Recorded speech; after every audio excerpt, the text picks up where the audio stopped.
Senate Bill 9, which deals with election integrity, including state voter laws, is on its way to the Texas House Elections Committee. Joining us to talk more about this is Travis County Republican Party Communications Director Andy Hogue and Ed Espinoza from Progress, Texas. Andy, what is the purpose of this bill? The purpose is to crack down on illegal voting. And right now it's almost impossible to prosecute any voter crimes because just the law isn't very specific. SB 9 would drill down on that and make it a lot more easy to actually ensure local elections, which we haven't had in a very long time, and it's hard to prove because, frankly, our law hasn't been supporting the citizens that have concerns about their votes being counted or not. So SB 9 has been a long time in the waiting. We need that paper trail. We need it bad, and thank God for SB 9. Ed Espinoza, will SB 9 achieve its purpose according to Andy?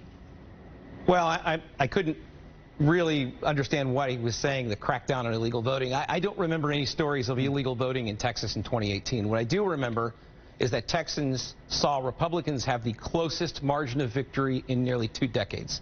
They went from winning this state by roughly 1.7 million votes to roughly 200,000 votes. So now they've got a bill that effectively intends to slow down the vote. It would make it harder for people to give people rides to the polls. It would change the types of voting machines that we have, which is fine, we need that, but it would mandate everybody use the same vendor statewide. That's a problem for many reasons. And it would make it for people who have disabilities harder to vote on their own. These are all problems. Also, if you leave a blank on your voter registration form, your whole voter registration could be tossed out. This is not voter reform, and it does nothing to stop any types of malfeasance. What it does do is slow down the vote. You know, Andy, let's talk about this specific issue of giving rides to voters, giving them rides to the polls. What's really going on with that? What is that? Yeah. Well, I think if you're going to give somebody a ride to the poll, you ought to be a trustworthy person. What often happens is it's not really somebody giving a ride, it's somebody giving a ride for a reason. And so we got to make sure that it's not part of a politicking machine giving the ride, that it's actually more of a altruistic action. And the best way to do that is to have a process by which they register. And that's what SB 9 requires. I think that's a good first step. And if there's any problems with it, well, hopefully a conference committee can tackle that in the next coming weeks, or maybe the courts can. I don't know. But right now, we need something, because anything's better than what we have right now. Ed, does anything about SB have a redeeming value that you can see so far? I think the qualities that are problematic with SB 9 overwhelmingly are the ones that stand out. So I don't see very many redeeming qualities in this. I think it's ridiculous to think that people giving rides to the polls is something that needs to have a sworn affidavit attached to it, or whatever that law intends to do. Look, the point is that our population is growing, and with that, the electorate is growing. But the Republican electorate has not been growing as fast, at a rate of 10% of that of the Democratic electorate.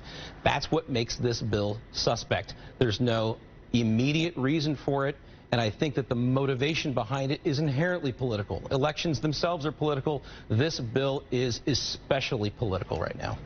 You know, Andy, just to wrap up here, Ed has said several times here that this legislation isn't really necessary.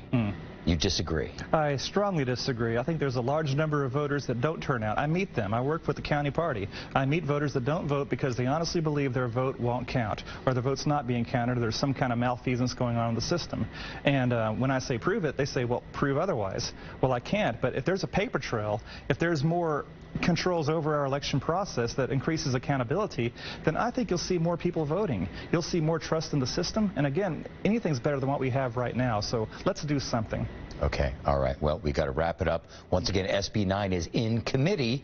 Ed and Andy, thank you both very much. All right. My pleasure. Thanks.